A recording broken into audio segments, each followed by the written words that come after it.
Inovação traz consigo mudanças. Apesar de geralmente o termo inovação ter uma conotação positiva, o termo mudança carrega consigo ansiedade e, algumas vezes, medo. Como conciliar essas duas forças a princípio contrárias?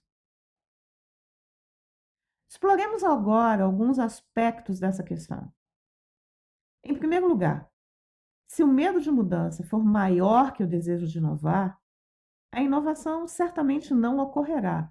Ou, se ela for por algum motivo inevitável, ela vai ser parte de um processo difícil, pleno de obstáculos, agravado pelo fato de que não se enxerga claramente ao início o estado final a ser atingido. Tal processo pode incluir mudanças constantes, muitas vezes rápidas. Inovações de grande alcance são muitas vezes chamadas de revoluções. Um exemplo é a chamada Revolução Industrial, iniciada na Grã-Bretanha no fim do século XVIII.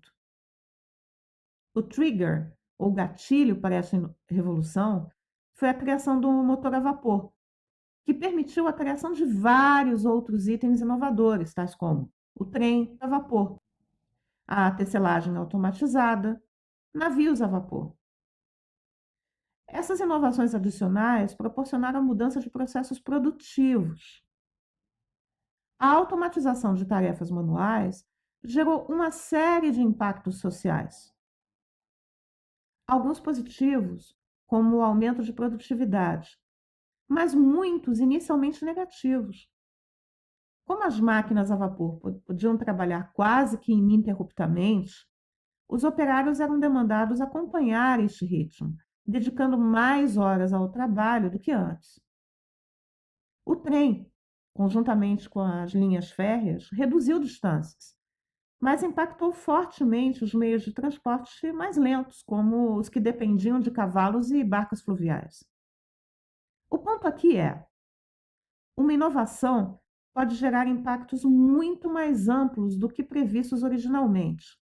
Impactos estes muitas vezes imprevisíveis.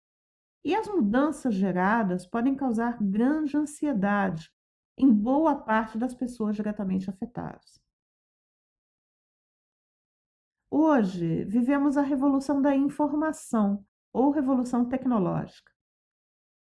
Algumas inovações, como a internet, os computadores pessoais, os smartphones, as redes sociais e, neste momento, a inteligência artificial e a robótica, estão gerando e vão gerar ainda profundas mudanças na sociedade e na população em geral. Parte dessas mudanças será positiva, outras nem tanto, com potencial para gerar ansiedade e até medo.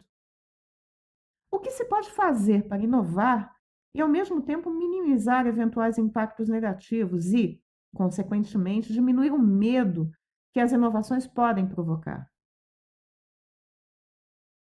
Em primeiro lugar, deve-se analisar profundamente, com uma boa dose de realismo e também de imaginação, os possíveis cenários pós-inovação. É um exercício pleno de incertezas, mas coletivamente é possível fazê-lo. Em segundo lugar, procurar evitar os maiores riscos que sejam identificados durante esta análise. A existência de um risco não implica em sua ocorrência, e sua identificação, combinada a ações de mitigação, podem diminuir bastante as chances de que ele ocorra. Por exemplo, um risco associado à revolução tecnológica é a obsolescência de conhecimentos, skills e até profissões de hoje.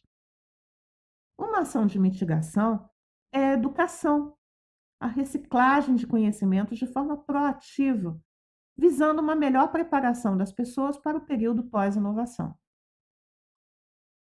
Em terceiro lugar, priorizar as ações de mitigação e riscos e comunicá-las de forma ampla, estimulando o diálogo de pessoas impactadas por estes riscos, que possivelmente pode incluir toda a sociedade, com aqueles que estão na linha de frente da inovação tecnológica.